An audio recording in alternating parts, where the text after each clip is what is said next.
Okay, so ang papag-usapan po natin for today is the most recent complaint filed against Vice President Sara Duterte po sa Office of the Ombudsman. Okay, so this involves her confidential funds po amounting to 612.5 million at ito po yung involve yung office niya, the OVP at yung Department of Education po nung DepEd Secretary pa po si Vice President Sara Duterte. Okay, at yung mga kaso po na final is for plunder, graft, malversation, and bribery at ang nag-file po ay iba't ibang civil society groups. Okay, so good day po my fellow taong bayan, and for this video po ang gagawin ko sa inyo ay i-explain ko po yung mga possible na mangyari dito sa case ni Vice President Sara Duterte based po on the Ombudsman Law, the rules of procedure ng Ombudsman, and the rules on evidence din po natin kasi I will be discussing yung mga admissibility rules po kasi confidential funds to, diba? Therefore, yung argument ng mga pro-VP Duterte is confidential nga. So, yung issue natin dyan or one of the questions po natin for today is kung whether or not pwede ba talaga yan silipin considering confidential nga siya. Okay? So, yan po ang magiging discussion natin for today. And before po tayo mag-start, just a quick reminder lang po, kakalampas lang po kasi natin ang 350,000 subscribers at sa ngayon nasa 356,000 na po tayo. So we are very close po to 360,000. And because of that po, reminder lang sa inyong lahat kung hindi pa po kayo nakasubscribe, hopefully po you can consider subscribing sa YouTube channel ko. Okay, so wala pong bayad yan. I-emphasize ko po yan kasi that is one of the misconceptions po na may bayad pag mag-subscribe. Pag sa Facebook at TikTok, may bayad po yung subscription doon. Pero pag sa YouTube, libre po yan. Okay, so ipakita ko lang po sa inyo. If you click subscribe, wala po yung any payment na lumalabas. At ang advantage nga po niyan pag nakasubscribe na kayo, ay magiging updated po kayo kung may bago akong upload sa YouTube. Okay, so thank you po sa mga nakasubscribe na and thank you in advance po sa mga magsasubscribe at tutulong na maabot natin yung 360,000 and eventually the next big milestone is 400,000. Okay, so ngayon po tuloy na tayo sa discussion. Okay, so for the facts of the case po natin, yun naman na yung diniscuss ko sa intro. It's just a corruption case filed against VP Sara involving her confidential funds. And yung isa na lang po sigurong interesting talaga na masagot natin for tonight is yung whether or not pwede ba talaga buksan yung bank accounts or pabuksan ng yung bank accounts po ng isang respondent ng ombudsman. Okay, anyway, ngayon po we will be continuing now with our first issue, which is I will show you po the mandate talaga of the Office of the Ombudsman in relation to mga complaints sa ganito na fina-file sa office nila. Okay, so just a brief review lang po tayo ulit of the Office of the Ombudsman. Yung Ombudsman po, this is an independent, constitutionally created office. So yung Constitution po mismo yung gumawa nito, and this is an office that is separate and distinct po from the executive, legislative, or judiciary, di ba? So, ang appearance po ng ombudsman para siyang mixture ng Department of Justice natin at ng judiciary natin. Pero despite that function ay independent po siya, meaning hindi siya under nga ng judiciary or ng DOJ or ng executive. Independent office po siya. Okay? At yung pinakamaganda po na definition ng Office of the Ombudsman for me under the Constitution is ito pong nasa Section 12, Article 11 of the 1987 Constitution. So, ang nakalagay dito, as protectors of the people. Yan yung pinaka gusto kong definition talaga niyan sa Office of the Ombudsman. And when you say protectors of the people po, hindi ko na to iisa-isahin para hindi tayo humaba.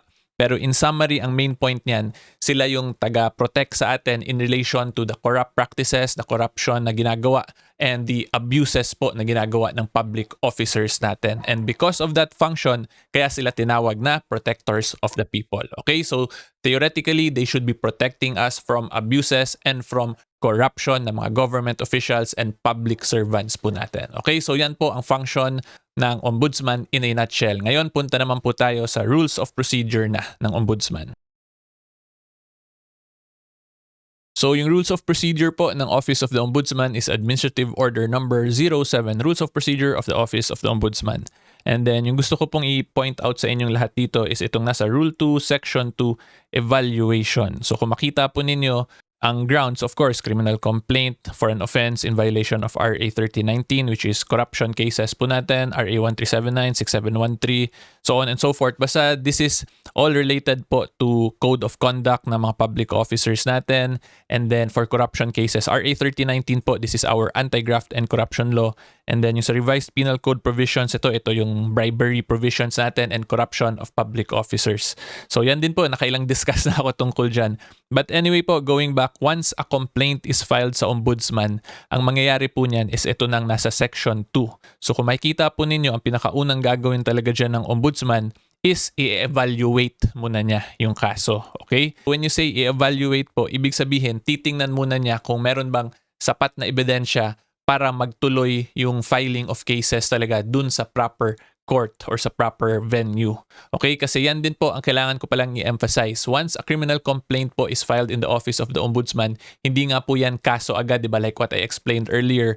Kasi it is only for investigation purposes pa lang. And yung korte talaga niyan will eventually most likely po the Sandigan Bayan po yung maging korte niyan. Hindi pa po yan actual criminal case na talaga. It is only a complaint filed for purposes of evaluation, investigation ng Office of the Ombudsman. And di ba?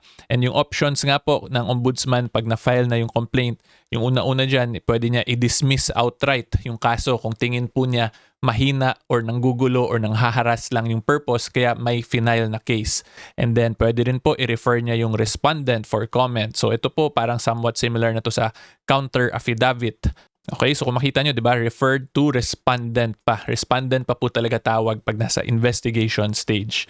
And then pwede rin po endorse na to the proper government office or agency which has jurisdiction over the case. So ibig sabihin lang po niyan kung sa tingin po ng Office of the Ombudsman, wala silang jurisdiction over the complaint filed sa kanila, pwede po nila yan ilipat dun sa appropriate government office. Okay? And then kung makita din po nyo, pwede rin nila i-forward to the appropriate office or official for fact-finding investigation. So kung ayaw po nilang mag-investigate, pwede nila i-refer sa iba para mag-investigate. So yung pwede po yan yung DOJ mag-investigate, yung NBI. Okay, and then yung isa po, pwede rin nila i-refer for administrative adjudication. So meron din po kasing functions yung ombudsman in relation to administrative liabilities of public officers natin. Pero hindi ko na po yan i-discuss for this evening kasi hahaba po tayo masyado. I will just be focusing mainly on the criminal aspect of the power or function of the ombudsman kasi yun naman po yung case na final against Vice President Sara Duterte. Okay? And then lastly po, kung kulang pa, pwede pa mag-subject din yung ombudsman ng preliminary investigation. Okay? And then yung purpose lang po talaga nitong lahat is to determine kung meron bang sapat na ebidensya, malakas ba yung kaso para ituloy na talaga yung filing of criminal cases dun po more or less sa Sandigan Bayan nga. Okay, so yun lang po for evaluation talaga ang main objective dito ng ombudsman. Okay, so ngayon po punta na tayo sa medyo interesting na part which is whether or not pwede ba talaga pabuksan yung bank accounts ni Vice President Sara Duterte just because meron ng complaint filed sa Office of the Ombudsman. At ang sagot po sa question na yan ay yes, pwede po yan ipasabina ng Office of the Ombudsman. Nasa Ombudsman Law po talaga natin yan, RA 6770. So ipapakita ko po yan sa inyo. Okay, so dito po under Section 15, Powers, Functions, and Duties, the Office of the Ombudsman shall have the following powers, functions, and duties. So palakihan ko nga lang ng konti. So kung makita po ninyo sa number 8 po ng Section 15, nakalagay po talaga yan. Issue subpoena and subpoena duces tecum and take testimony in any investigation or inquiry including the power to examine and have access to bank accounts and records. Diba? So kung makita po natin, specify po talaga ng Ombudsman Law natin yung bank accounts and records. Okay, so again, yes po, pwede yan ipasabpina yung bank records po ng isang respondent.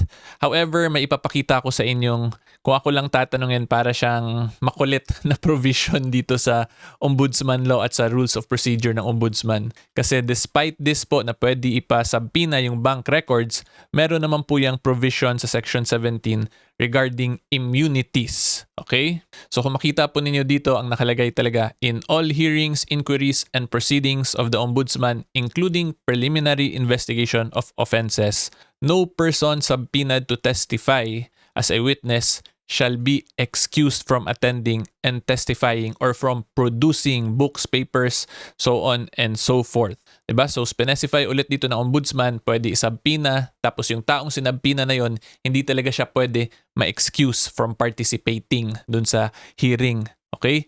Pero dito po sa last part ng paragraph na to, ang nakalagay, provided that no person shall be prosecuted criminally for an account of any matter concerning which he is compelled after having claimed the privilege against self-incrimination to testify and produce evidence, documentary, or otherwise. Okay? So, ang pinaka-point lang nito, kung ikaw po ay sinabpina ng Office of the Ombudsman to produce certain documents like that of your bank account, tapos pag in-invoke mo po yung right against self-incrimination mo, pwede ka pa rin nga i-compel, diba, ng ombudsman dito sa first part. However, kung ano man yung document na makuha doon ng Office of the Ombudsman because of that subpoena, hindi yun pwede gamitin against you later on kung magkaroon talaga ng kasuhan ng criminal cases.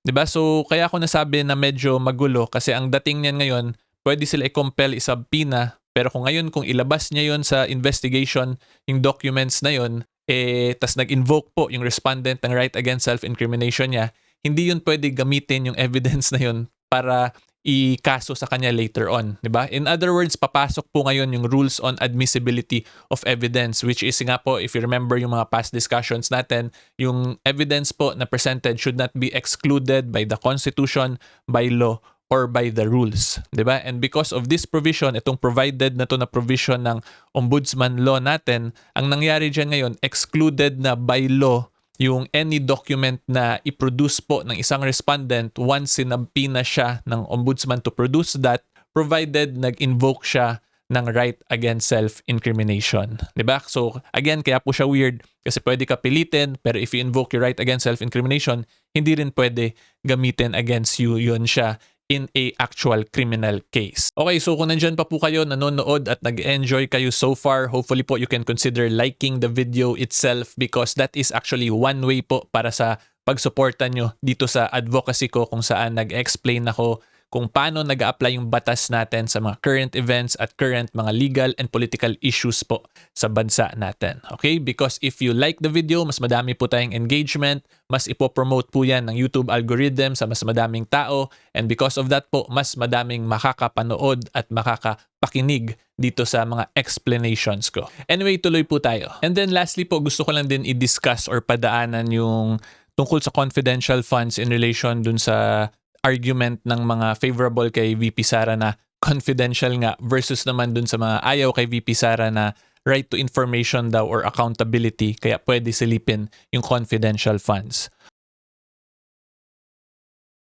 Okay, so ang masasabi ko lang po dyan, ang nagbabanggaan talaga dito sa situation na to or in that issue po is although parang nakatawa pakinggan, 'di ba, yung confidential nga na argument, 'di ba? Pero if you actually look at the Constitution, ang coverage po talaga niyan is the right ng government natin to protect matters of national security and safety, 'di ba? Versus yung other side naman po is the right to information or accountability. Okay, so regarding matters of national security and safety, meron na po tayong jurisprudence dyan or the Supreme Court has consistently held po na privileged communication po daw talaga yan. And when you say privileged communication, hindi siya pwede basta-basta i-disclose lang. Okay, so ipakita ko lang din po sa inyo yung case. So, GR number 175210 February 1, 2016. This is the Sereno case. Hindi po to si former Justice Sereno, pero one of the plaintiffs or petitioners po dito was a man named Mario Jose E. Sereno, Executive Director of the Association of Petrochemical, so on and so forth, versus Committee on Trade and Related Matters. Okay, so parang malayo po, di ba, yung title ng case. Pero if you just look at the doctrine laid down here by the Supreme Court, ito po yung gusto ko i-emphasize dito. Palakihan natin ng konti. Yan. In that regard, the court has already declared that the constitutional guarantee of the people's right to information does not cover national security matters and intelligence, information, trade secrets, and banking transactions and criminal matters. Diba? So, pag i-invoke lang po dito ng mga complainants is the right to information lang in relation to the right to accountability. Pag yun po yung argument nila, medyo alanganin po agad yun kasi consistently held po talaga to ng Supreme Court na the constitutional guarantee of people's right to information does not cover national security matters and intelligence. Okay? And if we talk about confidential funds po kasi, that's a matter of national security and intelligence. Kaya nga, confidential and intelligence funds yung tawag. Kung ipapadisclose po yun sa court later on, posible po talagang maapektuhan yung national security matter or safety ng bansa natin kasi theoretically speaking, yung purpose nga nun is for security matters and intelligence information. Okay? So, yan lang po ang gusto ko lang din i-emphasize to all of you. Okay? And then, hindi ko naman sinasabi na forever yan yung maging doctrine kasi baka mamaya magaling pala mag-argue tong mga complainant tapos makonvince sila yung justices to overturn the prevailing jurisprudence when it involves matters of national security and intelligence in relation to public disclosure. So, hindi natin masabi yun, di ba? Kasi yung Supreme Court decisions, every now and then, they are composed naman of different justices, iba't ibang personality po yan. So, baka from before, stricto sila, pero ngayon, baka pwede na pala silipin kahit na matter of national security or concern. So, yan po yung mga kailangan natin i-consider talaga dyan. Pero at present, basta right to information at right to national security, the protection of the right to national security and safety and matters of intelligence, mas lamang po to in based lang po sa mga Supreme Court decisions. Okay? So yan lang po ang gusto ko sabihin dyan. So pagpapakinggan lang natin yung confidential nga, di ba? Parang nakatawa. Pero it's not as simple as confidential nga kasi it's a matter of national safety and security. Yan po talaga yung nagbabanggaan dyan. Okay, so yan po yung mga posibleng mangyari dito sa case ni VP Sara. Yung kanina pong inexplain ko, yung mga posibleng mangyari sa side ng ombudsman. And then this one po, yung later part na inexplain ko, ito na yung mga mas posible na tong mangyari talaga in actual criminal cases or sa korte na po talaga once there is an actual case filed. Kasi pag sa ombudsman, more on investigation pa lang naman yun. Preliminary matters lang. I-check lang kung meron bang sapat na ebidensya para magtuloy-tuloy into cases. And then, once dumating na sa court, doon na po talaga yan magbabanggaan ng ebidensya at ng arguments yung parties. Pero yung may pinakatrabaho po talaga dyan is the prosecution. Kasi yung prosecution po talaga, yung kailangan mag-establish na nandun yung elements ng crime na ina-allege nila na kinomit po ng isang akusado. Tapos yung trabaho lang po ng defense niyan, basagin lang at labanan yung lahat ng allegations. Hindi po pwede mauna yung defense sa mga defenses niya. Kailangan muna ipakita kung ano ba yung arguments, ano yung allegations, ano yung evidence presented. Thereafter, yung trabaho ng defense, babasagin na nga po yun or lalabanan po nila. Okay, so yan po ang mga posibleng mangyari sa legal side of things. Okay, so if you want more legal videos on current events, subscribe lang po kayo sa channel ko. And until next time, see you all po. Bye-bye!